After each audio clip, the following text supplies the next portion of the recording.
গল্প কবিতা পাঠে সকলকে স্বাগত জানিয়ে শুরু করছি আজকের পাঠ। রবীন্দ্রনাথ ঠাকুরের আত্মজীবনী জীবনস্মৃতির বিলাত অংশটি। এইরূপে আমেদাবাদ ও বোম্বাইয়ে মাস ছয়েক কাটাইয়া আমরা বিলাতে যাত্রা করিলাম। অশুভক্ষণে বিলাত যাত্রার পত্র প্রথমে আত্মীয়দিগকে ও পরে ভারতীতে পাঠাইতে আরম্ভ করিয়াছিলাম। এখন আর এগুলিকে বিলুপ্ত করা আমার সাধ্যের মধ্যে নাই। এই চিঠিগুলির অধিকাংশই বাল্য বয়সের বাহাদুরি। অশ্রদ্ধা প্রকাশ করিয়া, আঘাত করিয়া, তর্ক করিয়া রচনার আতশবাজি করিবার এই প্রয়াস।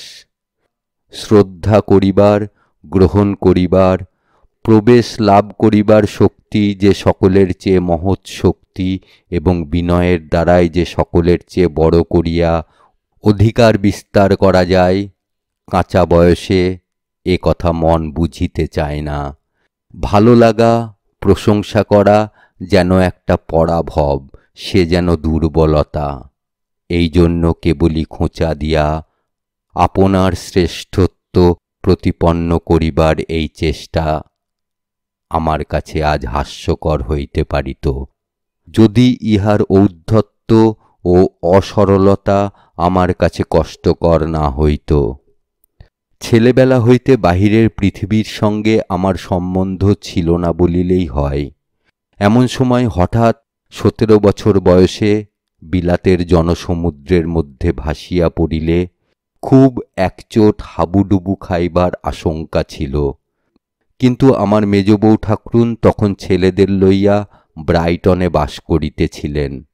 তাহার আশ্রয়ে গিয়া বিদেশের প্রথম ধাক্কাটা আর গায়ে লাগিল না। তখন শীত আসিয়া পড়িয়াছে।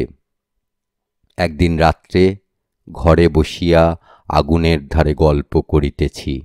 ছেলেরা উত্তেজিত হইয়া আসিয়া কহিল, বরফ পড়িতেছে। বাহিরে গিয়া দেখিলাম কনকনে শীত, আকাশে শুভ্র জ্যোৎস্না এবং পৃথিবী সাদা বরফে ঢাকিয়া গিয়াছে। চিরদিন পৃথিবীর যে মূর্তি দেখিয়াছি, এ সে মূর্তিই নয়, এ যেন একটা স্বপ্ন, যেন আর কিছু। সমস্ত কাছের জিনিস যেন দূরে গিয়া পড়িয়াছে। শুভ্রকায় নিশ্চল তপস্বী যেন গভীর ধ্যানের আবরণে আবৃত।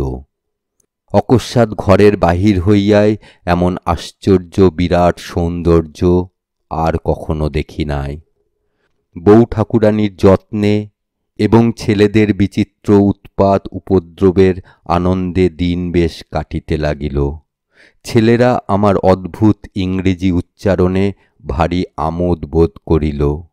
তাহাদের আর সকল রকম খেলায় আমার কোনো বাধা ছিল না।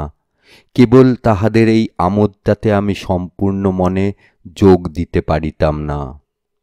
ওয়ার্ম শব্দে এর উচ্চারণ ওর মতো, কিন্তু ওয়ার্ম শব্দে ওর উচ্চারণ এর মতো। এটা যে কোনো মতেই সহজ জ্ঞানে জানিবার বিষয় নহে, সেটা আমি শিশুদিগকে বুঝাইব কি করিয়া? মন্দ ভাগ্য আমি। তাহাদের হাসিটা আমার উপর দিয়াই গেল, কিন্তু হাসিটা সম্পূর্ণ পাওনা ছিল ইংরেজি উচ্চারণ বিধির।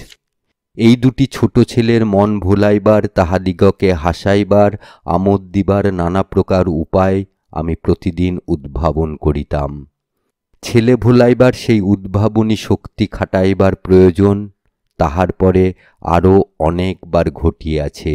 এখনো সে প্রয়োজন যায় নাই, কিন্তু সে শক্তির আর সে অজস্র প্রাচুর্য অনুভব করি না। শিশুদের কাছে হৃদয়কে দান করিবার অবকাশ সেই আমার জীবনে প্রথম ঘটিয়াছিল। দানের আয়োজন তাই এমন বিচিত্রভাবে পূর্ণ হইয়া প্রকাশ পাইয়াছিল। কিন্তু সমুদ্রের এপারের ঘর হইতে বাহির হইয়া সমুদ্রের ওপারের ঘরে প্রবেশ করিবার জন্য তো আমি যাত্রা করি নাই। কথা ছিল পড়াশোনা করিব, ব্যারিস্টার হইয়া দেশে ফিরিব। তাই একদিন ব্রাইটনে একটি পাবলিক স্কুলে আমি ভর্তি হইলাম। বিদ্যালয়ের অধ্যক্ষ প্রথমেই আমার মুখের দিকে তাকাইয়া বলিয়া উঠিলেন, বাহবা, তোমার মাথাটা তো চমৎকার। What a splendid head you have.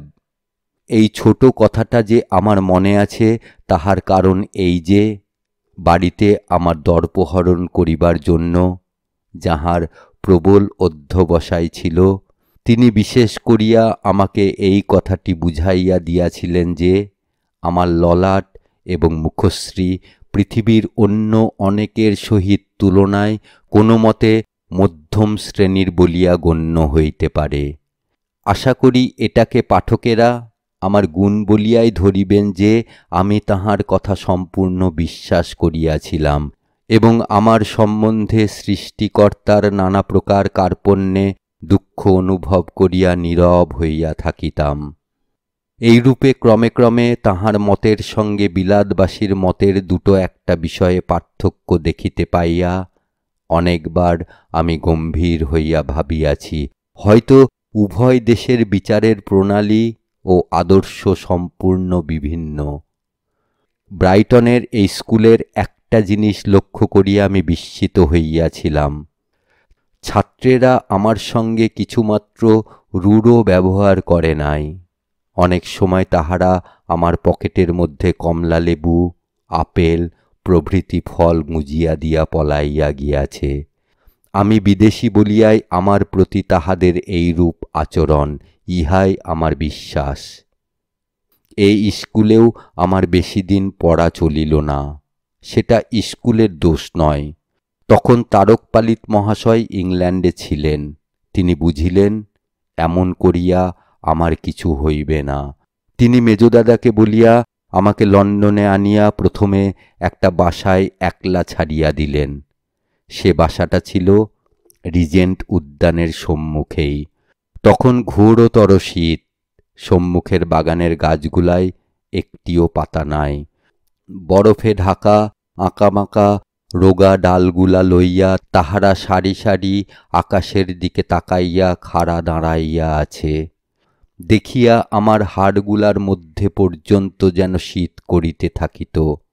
নবাগত প্রবাসীর পক্ষে শীতের লন্ডনের মতো এমন নির্মম স্থান আর কোথাও নাই। কাছাকাছির মধ্যে পরিচিত কেহ নাই, রাস্তাঘাট ভালো করিয়া চিনি না। একলা ঘরে চুপ করিয়া বসিয়া বাহিরের দিকে তাকাইয়া থাকিবার দিন আবার আমার জীবনে ফিরিয়া আসিল। কিন্তু বাহির তখন মনোরম নহে, তাহার ললাটে ভ্রুকুটি, আকাশের রং ঘোলা, আলোক মৃত ব্যক্তির চক্ষু তারার মতো দীপ্তিহীন। 10 দিক আপনাকে সংকুচিত করিয়া আনিয়াছে। জগতের মধ্যে উদার আহ্বান নাই। ঘরের মধ্যে আসবাব প্রায় কিছুই ছিল না। দৈবক্রমে কি কারণে একটা হারমোনিয়াম ছিল। দিন যখন সকাল সকাল অন্ধকার হইয়া আসিত তখন সেই যন্ত্রটা আপন মনে বাজাইতাম। কখনো কখনো ভারতবর্ষীয় কেহ কেহ আমার সঙ্গে দেখা করিতে আসিতেন। তাহাদের সঙ্গে আমার পরিচয় অতি অল্পই ছিল, কিন্তু যখন বিদায় লইয়া তাহারা উঠিয়া চলিয়া যাইতেন আমার ইচ্ছা করিত কোট ধরিয়া তাহাদিগকে টানিয়া আবার ঘরে আনিয়া বসাই। এই বাসায় থাকিবার সময় একজন আমাকে ল্যাটিন শিখাইতে আসিতেন। লোকটি অত্যন্ত রোগা, গায়ের কাপড় জীর্ণ প্রায়। শীতকালের নগ্ন গাছগুলোর মতোই তিনি যেন আপনাকে শীতের হাত হইতে বাঁচাইতে পারিতেন না। তাহার বয়স কত ঠিক জানি না, কিন্তু তিনি যে আপন বয়সের চেয়ে বুড়া হইয়া গিয়াছেন তাহা তাহাকে দেখিলেই বুঝা যায়। এক একদিন আমাকে পড়াইবার সময় তিনি যেন কথা খুঁজিয়া পাইতেন না, লজ্জিত হইয়া পড়িতেন। তাহার পরিবারের সকল লোকে তাহাকে বাতিকগ্রস্ত বলিয়া জানিত। একটা মত তাহাকে পাইয়া বসিয়াছিল। তিনি বলিতেন পৃথিবীতে এক একটা যুগে একই সময়ে ভিন্ন ভিন্ন দেশের মানব সমাজে একই ভাবের আবির্ভাব হইয়া থাকে। অবশ্য সভ্যতার তারতম্য অনুসারে সেই ভাবের রূপান্তর ঘটিয়া থাকে, কিন্তু হাওয়াটা একই। পরস্পরের দেখাদেখি যে একই ভাব ছড়াইয়া পড়ে তাহা নহে। যেখানে দেখাদেখি নাই সেখানেও অন্যথা হয় না। এই মতটিকে প্রমাণ করিবার জন্য তিনি কেবলই তথ্য সংগ্রহ করিতেছেন ও লিখিতেছেন। এদিকে ঘরে অন্ন নাই, গায়ে বস্ত্র নাই, তাহার মেয়েরা তাহার মতের প্রতি শ্রদ্ধা মাত্র করে না, এবং সম্ভবত এই পাগলামির জন্য তাহাকে সর্বদা ভর্ৎসনা করিয়া থাকে। এক একদিন তাহার মুখ দেখিয়া বুঝা যাইত ভালো কোনো একটা প্রমাণ পাইয়াছেন, লেখা অনেকটা অগ্রসর হইয়াছে। আমি সেদিন সেই বিষয়ে কথা উত্থাপন করিয়া তাহার উৎসাহে আরও উৎসাহ সঞ্চার করিতাম। আবার এক একদিন তিনি বড় বিমর্ষ হইয়া আসিতেন, যেন যে ভার তিনি গ্রহণ করিয়াছেন তাহা আর বহন করিতে পারিতেছেন না।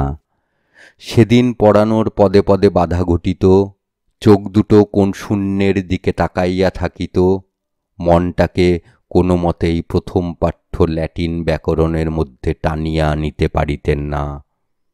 এই ভাবের ভারে ও লেখার দায়ে অবনত অনশন ক্লিষ্ট লোকটিকে দেখিলে আমার বড়ই বেদনা বোধ হইত। যদিও বেশ বুঝিতেছিলাম ইহার দ্বারা আমার পড়ার সাহায্য প্রায় কিছুই হইবে না, তবুও কোনো মতেই ইহাকে বিদায় করিতে আমার মন সরিল না। যে কয়দিন সে বাসায় ছিলাম এমনি করিয়া ল্যাটিন পড়িবার ছল করিয়াই কাটিল। বিদায় লইবার সময় যখন তাহার বেতন চুকাইতে গেলাম, তিনি করুণ স্বরে আমাকে কহিলেন, আমি কেবল তোমার সময় নষ্ট করিয়াছি, আমি তো কোনো কাজই করি নাই, আমি তোমার কাছ হইতে বেতন লইতে পারিব না। আমি তাহাকে অনেক কষ্টে বেতন লইতে রাজি করিয়াছিলাম। আমার সেই ল্যাটিন শিক্ষক যদিচ তাহার মতকে আমার সমক্ষে প্রমাণসহ উপস্থিত করেন নাই, তবু তাহার সে কথা আমি এ পর্যন্ত অবিশ্বাস করি না। এখনও আমার এই বিশ্বাস যে সমস্ত মানুষের মনের সঙ্গে মনের একটি অখণ্ড গভীর যোগ আছে। তাহার এক জায়গায় যে শক্তির ক্রিয়া ঘটে, অন্যত্র গূঢ়ভাবে তাহা সংক্রামিত হইয়া থাকে। এখান হইতে পালিতমশাই আমাকে বার্কার নামক একজন শিক্ষকের বাসায় লইয়া গেলেন। ইনি বাড়িতে ছাত্রদিগকে পরীক্ষার জন্য প্রস্তুত করিয়া দিতেন। ইহার ঘরে ইহার ভালো মানুষ স্ত্রীটি ছাড়া অত্যল্প মাত্রও রম্য জিনিস কিছুই ছিল না। এমন শিক্ষকের ছাত্র যে কেন জোটে তাহা বুঝিতে পারি, কারণ ছাত্র বেচারাদের নিজের পছন্দ প্রয়োগ করিবার সুযোগ ঘটে না। কিন্তু এমন মানুষেরও স্ত্রী মেলে কেমন করিয়া সে কথা ভাবিলে মন ব্যথিত হইয়া উঠে।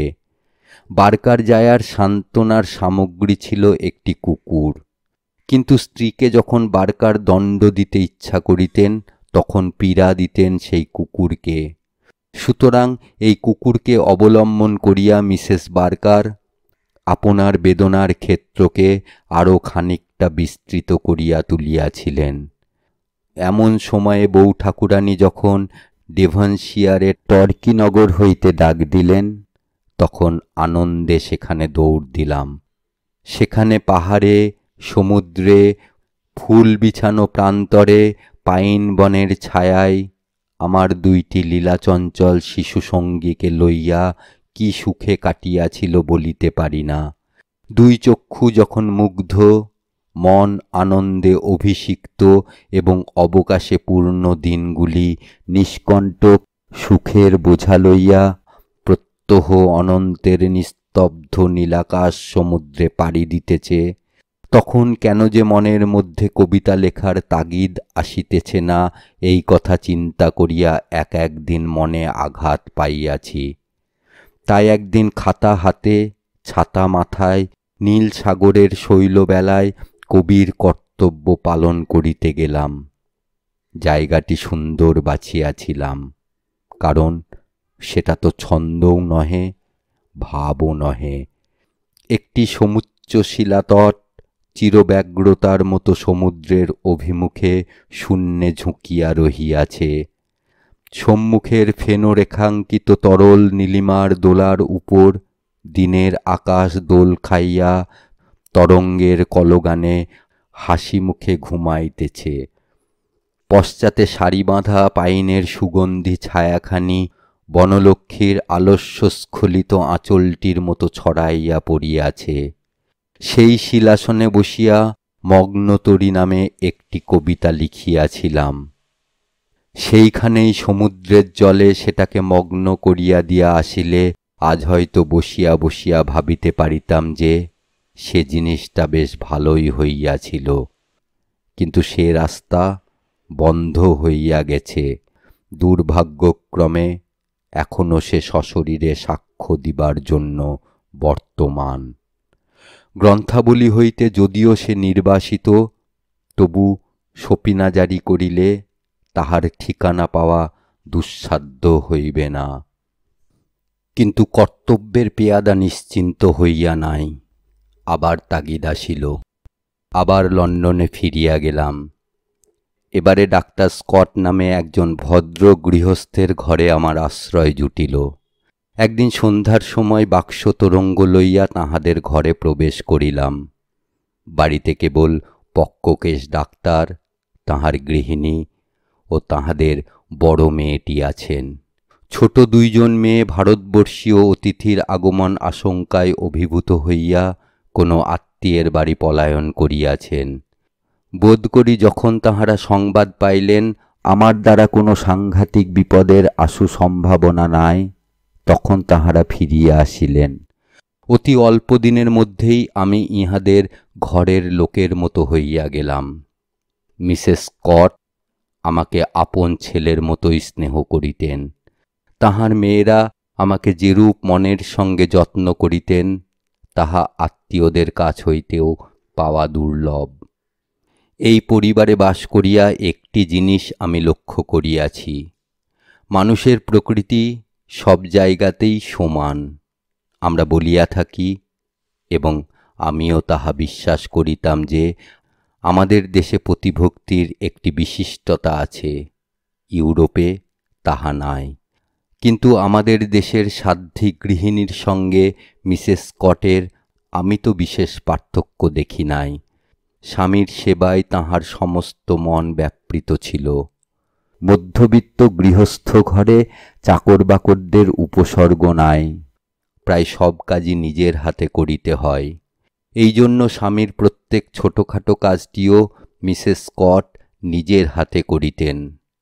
সন্ধ্যার সময় স্বামী কাজ করিয়া ঘরে ফিরিবেন, তাহার পূর্বেই আগুনের ধারে তিনি স্বামীর আরাম কেদারা ও তাহার পশমের জুতা জোড়াটি স্বহস্তে গুছাইয়া রাখিতেন। ডাক্তার স্কটের কি ভালো লাগে আর না লাগে, কোন ব্যবহার তাহার কাছে প্রিয় বা অপ্রিয়, সে কথা মুহূর্তের জন্যও তাহার স্ত্রী ভুলিতেন না। প্রাতঃকালে একজন মাত্র দাসীকে লইয়া নিজে উপরের তলা হইতে নিচের রান্নাঘর, সিঁড়ি এবং দরজার গায়ে পিতলের কাজগুলিকে পর্যন্ত ধুইয়া মাজিয়া তক্তকে ঝকঝকে করিয়া রাখিয়া দিতেন। ইহার পরে লৌকিকতার নানা কর্তব্য তো আছেই। গৃহস্থালির সমস্ত কাজ সারিয়া সন্ধ্যার সময় আমাদের পড়াশোনা, গান বাজনায় তিনি সম্পূর্ণ যোগ দিতেন। অবকাশের কালে আমোদ প্রমোদকে জমাইয়া তোলা, সেটাও গৃহিণীর কর্তব্যেরই অঙ্গ। মেয়েদের লইয়া একদিন সন্ধ্যাবেলায় সেখানে টেবিল চালা হইত। আমরা কয়েকজনে মিলিয়া একটা টিপাইয়ে হাত লাগাইয়া থাকিতাম, আর টিপাইটা ঘরময় উন্মত্তের মতো দাপাদাপি করিয়া বেড়াইত। ক্রমে এমন হইল আমরা যাহাতে হাত দিই তাহাই নড়িতে থাকে। মিসেস স্কটের এটা যে খুব ভালো লাগিত তাহা নহে। তিনি মুখ গম্ভীর করিয়া একবার মাথা নাড়িয়া বলিতেন, আমার মনে হয় এটা ঠিক বৈধ হইতেছে না। কিন্তু তবু তিনি আমাদের এই ছেলেমানুষী কাণ্ডে জোর করিয়া বাধা দিতেন না, এই অনাচার সহ্য করিয়া যাইতেন। একদিন ডাক্তার স্কটের লম্বা টুপি লইয়া সেটার উপর হাত রাখিয়া যখন চালিতে গেলাম, তিনি ব্যাকুল হইয়া তাড়াতাড়ি ছুটিয়া আসিয়া বলিলেন, না না, ও টুপি চালাইতে পারিবে না। তাহার স্বামীর মাথার টুপিতে মুহূর্তের জন্য শয়তানের সংস্রব ঘটে, ইহা তিনি সহিতে পারিলেন না। এই সমস্তের মধ্যে একটি জিনিস দেখিতে পাইতাম, সেটি স্বামীর প্রতি তাহার ভক্তি। তাহার সেই আত্মবিসর্জন পর মধুর নম্রতা স্মরণ করিয়া স্পষ্ট বুঝিতে পারি, স্ত্রীলোকের প্রেমের স্বাভাবিক চরম পরিণাম ভক্তি। যেখানে তাহাদের প্রেম আপন বিকাশে কোনো বাধা পায় না, সেখানে তাহা আপনি পূজায় আসিয়া ঠেকে। যেখানে ভোগবিলাসের আয়োজন প্রচুর, যেখানে আমোদ প্রমোদেই দিনরাত্রিকে আবিল করিয়া রাখে, সেখানে এই প্রেমের বিকৃতি ঘটে। সেখানে স্ত্রীপ্রকৃতি আপনার পূর্ণ আনন্দ পায় না। কয়েক মাস এখানে কাটিয়া গেল। মেজদাদাদের দেশে ফিরিবার সময় উপস্থিত হইল। পিতা লিখিয়া পাঠাইলেন আমাকেও তাহাদের সঙ্গে ফিরিতে হইবে। সে প্রস্তাবে আমি খুশি হইয়া উঠিলাম। দেশের আলোক, দেশের আকাশ আমাকে ভিতরে ভিতরে ডাক দিতেছিল। বিদায় গ্রহণকালে মিসেস স্কট আমার 2 হাত ধরিয়া কাঁদিয়া কহিলেন, এমন করিয়াই যদি চলিয়া যাইবে, তবে এত অল্প দিনের জন্য তুমি কেন এখানে আসিলে? লন্ডনে এই গৃহটি এখন আর নাই।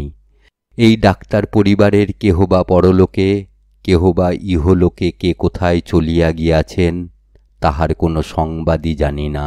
কিন্তু সেই গৃহটি আমার মনের মধ্যে চিরপ্রতিষ্ঠিত হইয়া আছে। একবার শীতের সময় আমি টনব্রিজ ওয়েলস শহরের রাস্তা দিয়া যাইবার সময় দেখিলাম একজন লোক রাস্তার ধারে দাঁড়াইয়া আছে। তাহার ছেঁড়া জুতার ভিতর দিয়া পা দেখা যাইতেছে, পায়ে মোজা নাই, বুকের খানিকটা খোলা। ভিক্ষা করা নিষিদ্ধ বলিয়া সে আমাকে কোনো কথা বলিল না, কেবল মুহূর্তকালের জন্য আমার মুখের দিকে তাকাইল। আমি তাহাকে যে মুদ্রা দিলাম, তাহা তাহার পক্ষে প্রত্যাশার অতীত ছিল। আমি কিছু দূর চলিয়া আসিলে সে তাড়াতাড়ি ছুটিয়া আসিয়া কহিল, মহাশয়, আপনি আমাকে ভ্রমক্রমে একটি স্বর্ণ মুদ্রা দিয়াছেন, বলিয়া সেই মুদ্রাটি আমাকে ফিরাইয়া দিতে উদ্যত হইল। এই ঘটনাটি হয়তো আমার মনে থাকিত না, কিন্তু ইহার অনুরূপ আর একটি ঘটনা ঘটিয়াছিল। বোধ করি টার্কি স্টেশনে প্রথম যখন পৌঁছিলাম, একজন মুটে আমার মোট লইয়া ঠিকা গাড়িতে তুলিয়া দিল। টাকার থলি খুলিয়া পেনি জাতীয় কিছু পাইলাম না, একটি অর্ধ ক্রাউন ছিল। সেইটিই তাহার হাতে দিয়া গাড়ি ছাড়িয়া দিলাম। কিছুক্ষণ পরে দেখি সেই মুটে গাড়ির পিছনে ছুটিতে ছুটিতে গাড়োয়ানকে গাড়ি থামাইতে বলিতেছে।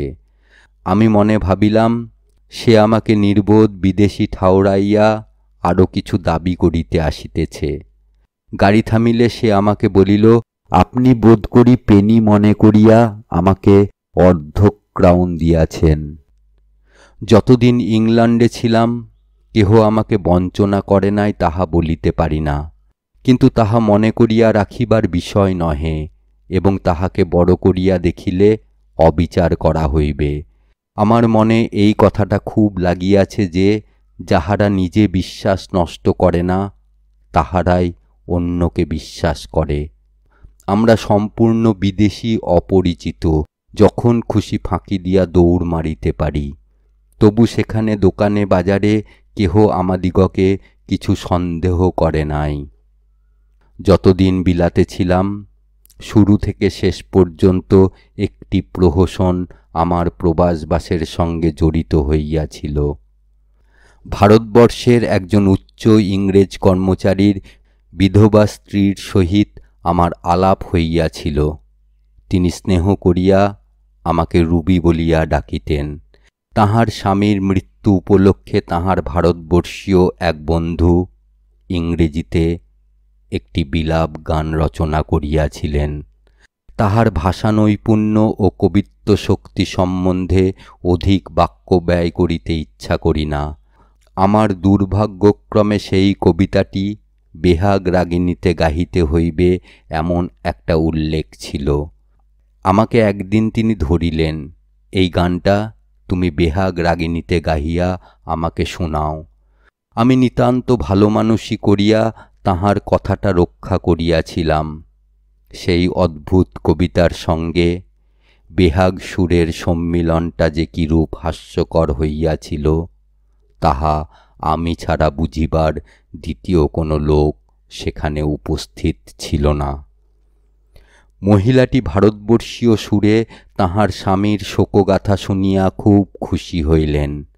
আমি মনে করিলাম এইখানেই পালা শেষ হইল, কিন্তু হইল না।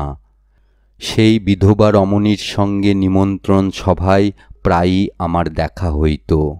আহারান্তে বৈঠকখানা ঘরে যখন নিমন্ত্রিত স্ত্রী পুরুষ সকলে একত্রে সমবেত হইতেন, তখন তিনি আমাকে সেই বেহাগ গান করিবার জন্য অনুরোধ করিতেন।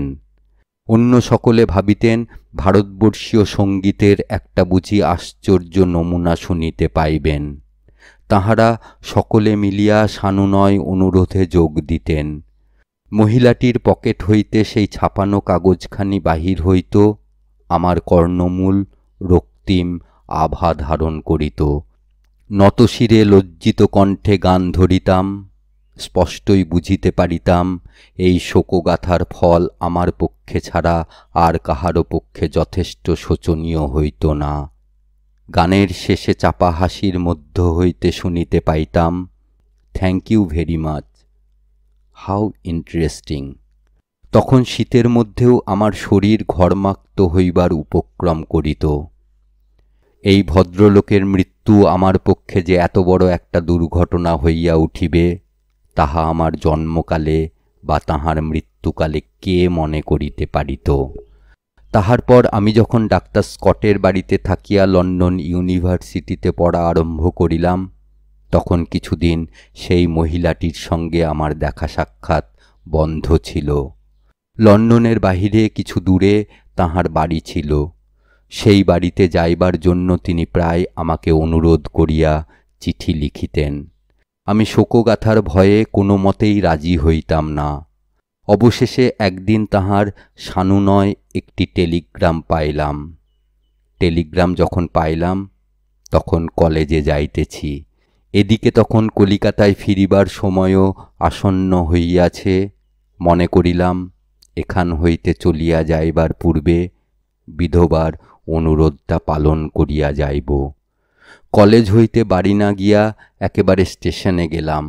সেদিন বড় দুর্যোগ, খুব শীত, বরফ পড়িতেছে, কুয়াশায় আকাশ আচ্ছন্ন। যেখানে যাইতে হইবে সেই স্টেশনেই এ লাইনের শেষ গম্যস্থান। তাই নিশ্চিন্ত হইয়া বসিলাম। কখন গাড়ি হইতে নামিতে হইবে তাহা সন্ধান লইবার প্রয়োজন বোধ করিলাম না। দেখিলাম স্টেশনগুলি সব ডান দিকে আসিতেছে। তাই ডান দিকের জানালা ঘেঁষিয়া বসিয়া গাড়ির দীপালোকে একটা বই পড়িতে লাগিলাম। সকাল সকাল সন্ধ্যা হইয়া অন্ধকার হইয়া আসিয়াছে। বাহিরে কিছুই দেখা যায় না। লন্ডন হইতে যে কয়জন যাত্রী আসিয়াছিল, তারা নিজ নিজ গম্যস্থানে একে একে নামিয়া গেল। গন্তব্য স্টেশনের পূর্ব স্টেশন ছাড়িয়া গাড়ি চলিল। এক জায়গায় একবার গাড়ি থামিল। জানালা হইতে মুখ বাড়াইয়া দেখিলাম সমস্ত অন্ধকার। লোকজন নাই, আলো নাই, প্ল্যাটফর্ম নাই, কিছুই নাই।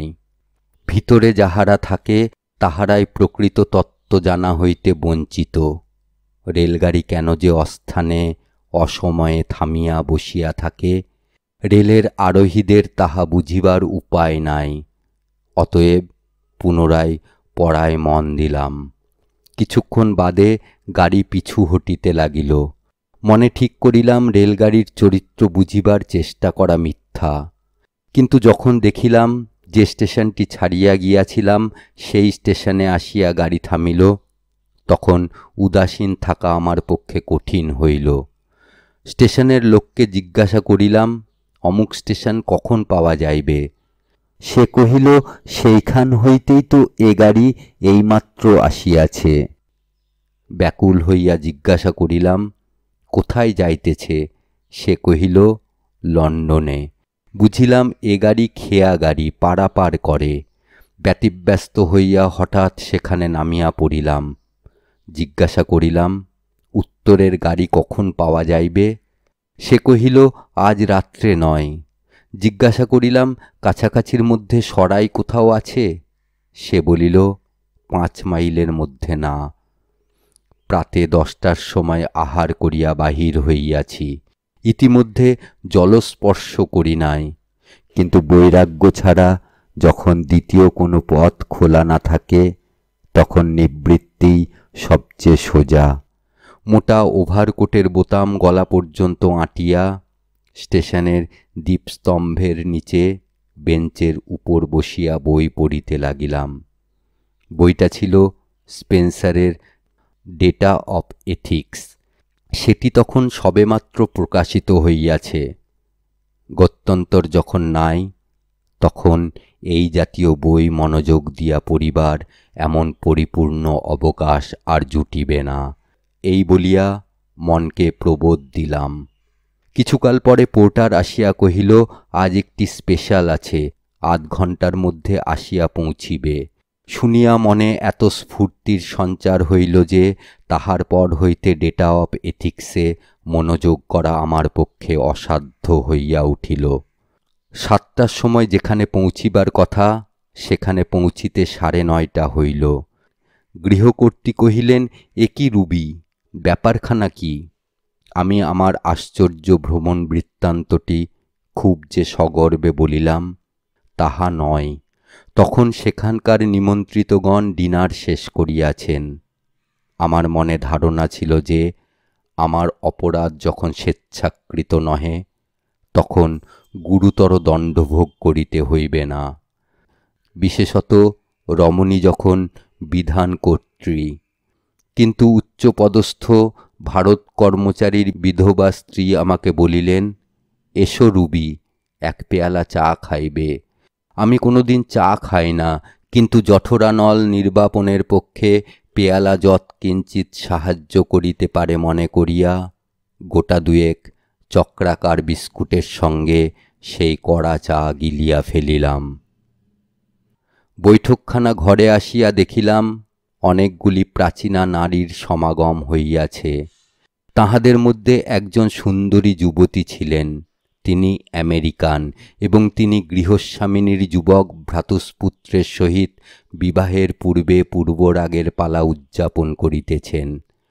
ঘরের গৃহিণী বলিলেন, এবার তবে নৃত্য শুরু করা যাক। আমার নৃত্যের কোনো প্রয়োজন ছিল না এবং শরীর মনের অবস্থাও নৃত্যের অনুকূল ছিল না। কিন্তু অত্যন্ত ভালো মানুষ যাহারা জগতে তাহারা অসাধ্য সাধন করে। সেই কারণে যদিচ এই নৃত্য সভাটি সেই যুবক যুবতীর জন্যই আহুত, তথাপি 10 ঘণ্টা উপবাসের পর 2 খণ্ড বিস্কুট খাইয়া 3 কাল উত্তীর্ণ প্রাচীন রমণীদের সঙ্গে নৃত্য করিলাম। এইখানেই দুঃখের অবধি হইল না। নিমন্ত্রণ কর্ত্রী আমাকে জিজ্ঞাসা করিলেন, রুবি, আজ তুমি রাত্রি যাপন করিবে কোথায়? এ প্রশ্নের জন্য আমি একেবারেই প্রস্তুত ছিলাম না। আমি হতবুদ্ধি হইয়া যখন তাহার মুখের দিকে তাকাইয়া রহিলাম, তিনি কহিলেন, রাত্রি দ্বীপ্রহরে এখানকার সরাই বন্ধ হইয়া যায়, অতএব আর বিলম্ব না করিয়া এখনই তোমার সেখানে যাওয়া কর্তব্য। সৌজন্যের একেবারে অভাব ছিল না। সরাই আমাকে নিজে খুঁজিয়া লইতে হয় নাই। লণ্ঠন ধরিয়া একজন ভৃত্য আমাকে সরাইয়ে পৌঁছাইয়া দিল। মনে করিলাম, হয়তো সাপে বর হইল, হয়তো এখানে আহারের ব্যবস্থা আছে। জিজ্ঞাসা করিলাম, আমিষ হোক, নিরামিষ হোক, তাজা হোক, বাসি হোক, কিছু খাইতে পাইব কি? তাহারা কহিল, মদ্য যত চাও পাইবে, খাদ্য নয়। তখন ভাবিলাম, নিদ্রা দেবীর হৃদয় কোমল, তিনি আহার না দিন, বিস্তৃতি দিবেন। কিন্তু তাহার জগজ্জোড়া অঙ্কেও তিনি সে রাত্রে আমাকে স্থান দিলেন না। বেলে পাথরের মেজেওয়ালা ঘর, ঠান্ডা কনকন করিতেছে। একটি পুরাতন খাট ও একটি জীর্ণ মুখ ধুইবার টেবিল ঘরের আসবাব। সকালবেলায় ইঙ্গ ভারতীয় বিধবাটি প্রাতরাশ খাইবার জন্য ডাকিয়া পাঠাইলেন। ইংরেজি দস্তুরে যাহাকে ঠাণ্ডাখানা বলে তাহারই আয়োজন, অর্থাৎ গতরাত্রির ভোজের অবশেষ আজ ঠাণ্ডা অবস্থায় খাওয়া গেল। ইহারই অতি যৎসামান্য কিছু অংশ যদি উষ্ণ বা কবষ্ণ আকারে কাল পাওয়া যাইত, তাহা হইলে পৃথিবীতে কাহারও কোনো গুরুতর ক্ষতি হইত না। অথচ আমার নৃত্যটা ডাঙায় তোলা কই মাছের নৃত্যের মতো এমন শোকাবহ হইতে পারিত না। আহারান্তে নিমন্ত্রণ কর্তৃ কহিলেন, যাহাকে গান শুনাইবার জন্য তোমাকে ডাকিয়াছি তিনি অসুস্থ, শয্যাগত। তাহার শয়নগৃহের বাহিরে দাঁড়াইয়া তোমাকে গাহিতে হইবে। সিঁড়ির উপর আমাকে দাঁড় করাইয়া দেওয়া হইল। রুদ্ধ দ্বারের দিকে অঙ্গুলি নির্দেশ করিয়া গৃহিণী কহিলেন, ওই ঘরে তিনি আছেন। আমি সেই অদৃশ্য রহস্যের অভিমুখে দাঁড়াইয়া শোকের গান বেহাগ রাগিণীতে গাহিলাম। তাহার পর রোগিণীর অবস্থা কি হইল সে সংবাদ লোকমুখে বা সংবাদপত্রে জানিতে পাই নাই। লন্ডনে ফিরিয়া আসিয়া 2-3 দিন বিছানায় পড়িয়া নিরঙ্কুশ ভালো মানুষের প্রায়শ্চিত্ত করিলাম। ডাক্তারের মেয়েরা কহিলেন, দোহাই তোমার, এই নিমন্ত্রণ ব্যাপারকে আমাদের দেশের আতিথ্যের নমুনা বলিয়া গ্রহণ করিও না। এ তোমাদের ভারতবর্ষের নিমকের গুণ।